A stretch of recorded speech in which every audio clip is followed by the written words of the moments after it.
અને આ બધામાં દાખલા તરીકે જૈન કોમ્યુનિટી અહિંસાના આખું વળી ગયેલું જીવનમાં. એ એક પાર્ટી જૈન ધર્મમાં એવું ભાષણ કરે કે દિલ્હીની સરકાર પિંક રિવોલ્યુશન એટલે મટનનું વેપાર,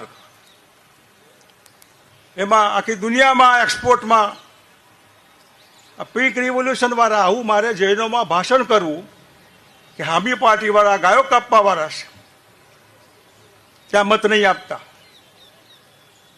બધા મહારાજ સાહેબો આમ કરી હા.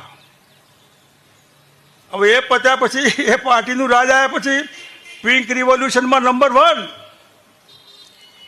ગાયો કતલ કરવાની, ગાયો કાપે એવા કારખાનાનું ડોનેશન લેવાનું, રૂપિયા 200, 400, 500 કરોડ રૂપિયા પાર્ટી ફંડમાં ગાયો કપાવવાની. તો એ જૈનો એ વખત ક્યાં ગયા કે આ ગાયો કઈ ગાયો, ગાય કોંગ્રેસની કે ગાય ભાજપની એવી હોય કે ગાય ગાય હોય?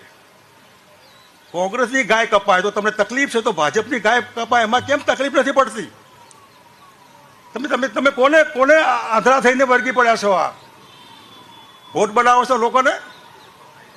અહિંસાના પૂજારી હોય તો કહી દો કે એક બી ગાય નહીં કપાવી જોઈએ.